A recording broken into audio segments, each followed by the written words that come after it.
Now for something completely different. We're going to shift gears and move on to the jazz section of the groove poster. We're going to play a lot differently than we've been playing up until now.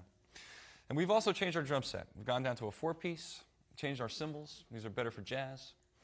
And the one thing I did not change, though you would if you could, is use a smaller bass drum. And when you listen to jazz records, which is very, very important, you're going to hear probably a very open sound, a smaller sound than what we have. I didn't change it because most people who are watching this probably don't have multiple size bass drums. The most important thing that you have to know is how to play it. That will make it sound good no matter what size you play it on. So don't let the size of your bass drum bother you. You can still make great swing and jazz on a 22. And that's what I have right here. It's probably what you have too. Now, we've been playing straight eighth note music up until now. We're going to be playing triplet-based music right now on the jazz section. This is going to be based on triplets, and that's important because you have to get that in your core philosophy. Let's build our jazz ride. It's built on quarter notes. Let's play just quarter notes. 1, 2, 3, 4. 1, 2, 3, 4. 1, 2, 3, 4, 1. Each one exactly the same and moving forward. You can see how they all connect. They have forward motion. It's so important that they have that forward motion. All good music has forward motion, just like we talked about in the rock section. This has it even more if possible.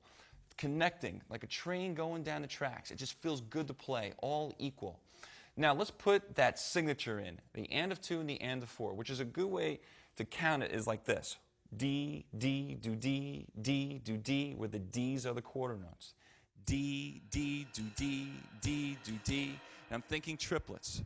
1 triplet, 2 triplet, 3 triplet, 4 triplet. 1 to 2 and to 3 and to 4 and to 1 and to 2 and to 3 and to 4 and to 1 and to 2 and to 3 and to 4 and to 1. Right down the center of a triplet. Can't go wrong. It's really nice.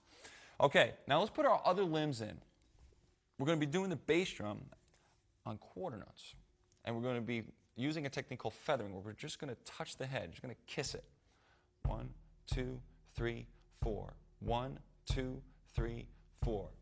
It is not heard, it is felt. It's just rounding out the bottom. You don't want to slam it in, because you're going to sound like a marching band, and you do not want that. Okay, so feathering the bass drum on the quarter note. Nice and easy. All right. Nice. Heel down, not heel up, heel down, and nice and off the head. Beautiful. Now, over to the hi-hat. Snappy, happy, 2 and 4. 1, 2, 3, 4. 1, 2, 3, 4. 1, 2, 3, 4. Now that's me playing with my heel up. Let's see what it looks like when I use a rocking motion, which is also great to use in jazz. It's going to be heel toe. 1, 2, 3, 4. 1, 2, 3, 4. 1, 2, 3, 4. 1, 2, 3, 4. Both work great.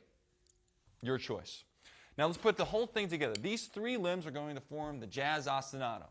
And that is the basis of what we're going to play for our 5 upcoming grooves on the poster. Let's put it all together and see what it sounds like. 1, 2, 3, 4. 1, 2, 3, 4. 1, 2, 3, 4. 1, 2, 3, 4. 1, 2, 3, 4. 1. Volume independence, not just playing independence, volume independence. Ride is loudest, bass drum is softest.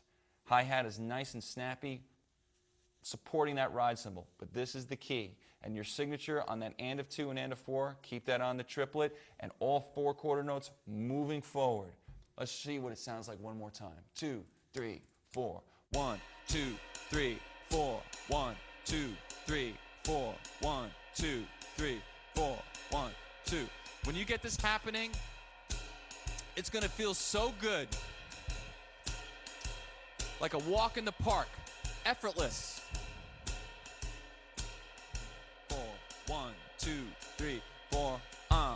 That's the basis of the next 5 grooves, so get it first, and then we'll move on. Okay, let's look at the first of our left-hand comping rhythms. Comping comes from the word complementary, which is what we're going to do with our ostinato that we have happening right now. We're going to be comping with our left hand, playing these rhythms. Now, just as a note, the 5 ones I'm going to show you, which are 18 through 22, are going to be played in the snare drum for our purposes. They can also be played in the bass drum. The world of independent jazz drumming, when you start talking about independence, cross-talking between bass drum and snare drum, it's a whole world within itself that really deserves its own study. So this is just to open the door and get us going. These are just good comping rhythms that really, really work. And it's just to get us a taste of what's happening up ahead. Now, let's dive right in and get this going. We're always going to start with our ostinato first. We're always going to get that happening. The forward motion, nice and solid, and feeling really good about expressing that triplet-y feeling, okay? Now, oh, by the way, this ride cymbal is a K-Custom Special Dry Light ride, and it's the one I personally like for jazz. It just has a great washy sound, but it still has definition. This is just my baby right here. You're looking at my baby. I love this one. All right, let's get that ostinato happening, just like we had it before. 1, 2, 3, 4.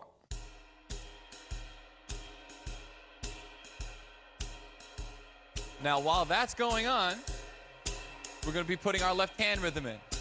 Now, the most important thing is, don't change this stuff. Don't change this. This has got to keep going. That's what the whole thing about independence is. You got to get these babies on autopilot. All right, let's try that left hand rhythm. Ready?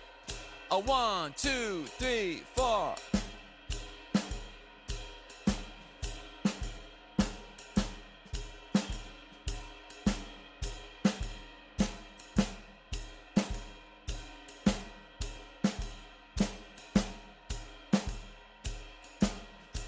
Now, this is the rhythm with just the feet playing and not ride.